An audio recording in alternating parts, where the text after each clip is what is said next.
Robert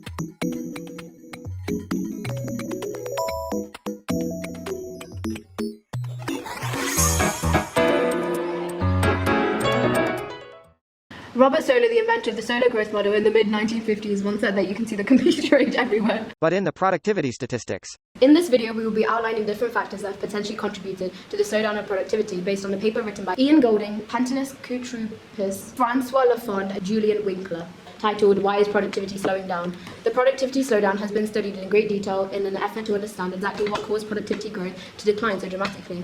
The list of potential explanations includes the oil price shocks of the 1970s, a decline in the fraction of GDP spent on research and development, and changes in the sectoral composition of the economy away from manufacturing and towards services.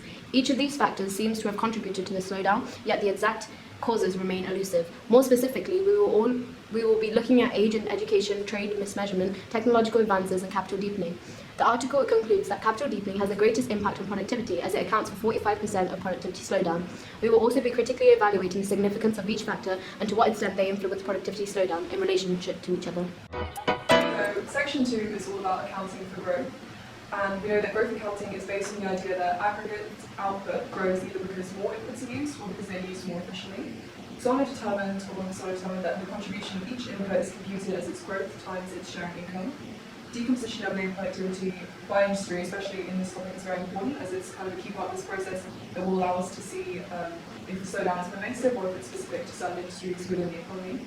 Modern growth accounting still often starts on this idea of decomposition, a relatively simple decomposition, which makes it possible for us to trace the sources of growth and thus the sources of the slowdown in this case, often to key factors like efficiency, human capital, and physical capital. Capital deepening, for example, is shown to be one of the only sources of decline in Japan, whereas in France it's TFP, which is the efficiency.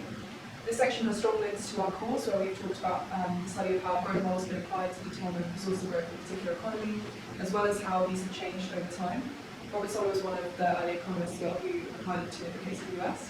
We defined growth accounting in the course as the practice of using the production function to account for growth in GDP over time in the economy, and this is one of the production functions. It includes both capital KT and knowledge and ideas IT, and is essential to see how growth accounting works. Our first potential factor for the decrease of productivity is to do with labour market, and within the paper there was 5 subsections. However, we picked these 4 as we think are the most relevant, which are education and skill, age, migration, and institutions. For education and skill, the paper discusses that there is no link between a decrease in education or a plateau in educational attainment and a plateauing or decreasing in productivity. This can be seen in the plateauing of high school diplomas in the US, for example, fell short of explaining a productivity decrease. The paper claims, and it could be argued, that a shift to high skill employment causes a mismatch in supply and demand for roles which require these specific skills. However, there are 2 contradicting papers, one presenting that this is in fact true and it contributes to 2/3 of the UK's productivity decline. However, there is another paper which fails to observe this effect and claims that this is rather an observation of a reallocation effect. Now, to move on to age. The paper states 3 possible ways that age could affect productivity, with the first being a link between age and productivity itself, the second being a structural change in the population which affects patterns of demand, and the final one being the macroeconomic effects of age and saving rates. However, all 3 of these have come to the same conclusion that age does not affect productivity slowdown, and so is no longer a candidate to explain our current question. Similarly, migration does not have an effect on productivity as the share of foreign-born employees is not large enough to produce a substantial effect on TFP growth rates, and so is not a candidate to answer our current question. All 3 of these sections link to our course as they are all related to the flows of labour, with education and skill explaining the flow between high skill and low skill jobs, age similarly with people facing out of the workforce as they get older, and migration with people facing into the workforce. However, all these flows either remain unaffected or inconsequential to productivity. And finally, we have institutions, and the paper explains 4 possible channels where it could affect productivity. The first being labour hoarding, the second being barriers to work mobility, the third being digital labour markets, and the final being discrimination within the workforce. The first 3 all have no effect on productivity, as either there's insufficient evidence, or the evidence they do have claim that it doesn't affect productivity. However, discrimination has been shown to have some effect on productivity, with a decrease in discriminatory practices within the workplace from the 1960s to the 2010s have shown an increase in productivity. However, from 2010 and now, there's been a decline in increased anti-discriminatory practices, which may have now contributed to the productivity slowdown. Another potential factor contributing to the productivity slowdown is global trade. In the past, trade has been an important contributor to productivity. This is because trade has improved links between countries and expanded the scope of competition, and our businesses not only face competition from other businesses within their country, but other businesses in other countries too. And this expanded scope of competition has led to more innovation and greater access to cheaper and higher quality goods. Trade also has strong links to our course through the idea of patents, because better protection of intellectual property rights has meant that countries are more confident offshoring tasks and focusing their labour on relatively more productive tasks instead, which leads to an aggregate increase in productivity. Events such as the financial crisis have led to a decline in trade between countries due to a decrease in consumer demand. Studies mentioned here have found that this collapse in international demand for exports has mirrored the collapse in labour productivity as well, and this suggests that trade may have a substantial impact on productivity. But this theory doesn't hold when you look at individual countries, because there is a lot more variation. So as seen in this table here, around 26% of the labour productivity slowdown in the US can be attributed to trade, but this figure is only 1% in the UK and Japan, and nearly 0% in France. So this evidence suggests that while trade is an important factor when it comes to explaining the productivity slowdown on a global aggregate level, it's not very influential when it comes to looking at individual countries. It's undeniable that recent years has shown a rapid technological advances which may or may not be to blame for the slowdown of productivity. Research done by Goldin in 2016 suggests that new technological advances in communication or entertainment, and therefore has had a lower impact on productivity, whereas discoveries that were made in the past, for example, for electricity, has had major impacts on productivity.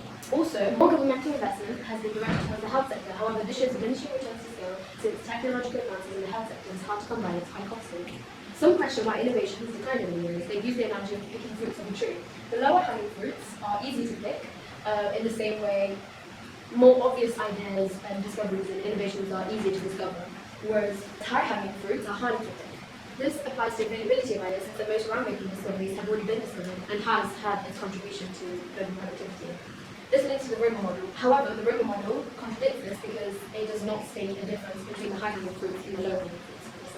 However, it may not be that very little innovation and technological advances is happening, but more that there's a timeline between when these discoveries are made and when the effects of these can be observed. The article that we are looking at shows that capital deepening is one of the main reasons for a slowdown in productivity over the last few years. And this may be because of the decreasing in innovation. Capital deepening. What is capital deepening? Well, capital deepening is a situation where the capital per worker is increasing in the economy. This is also referred to as an increase in the capital intensity. Capital deepening is often measured by the rate of change in capital stock per labour. Why is this relevant? Well, capital deepening accounts for 45% of the total slowdown in productivity. This is because there has been an increase in investment towards the health sector, which means a decrease in investment towards technological advances, and technological advances drive capital deepening. And therefore the decrease in investment towards technological advances means a slowdown in capital deepening, and therefore a massive slowdown in productivity. We generally agree with this article, however we have identified some issues with it. The first issue we found is that there is very little mention of welfare in this paper and how this can affect the productivity of workers, and there is insufficient research when it comes to the informal sector, which is quite a large proportion of the workforce. Building on from this, it is important to consider events other than the financial crises, for example the climate crisis, should be considered when evaluating productivity, because health risks from issues such as air pollution and intense heat could affect the labour productivity of a population, as outlined in a report by the World Bank Group titled The Cost of Air Pollution.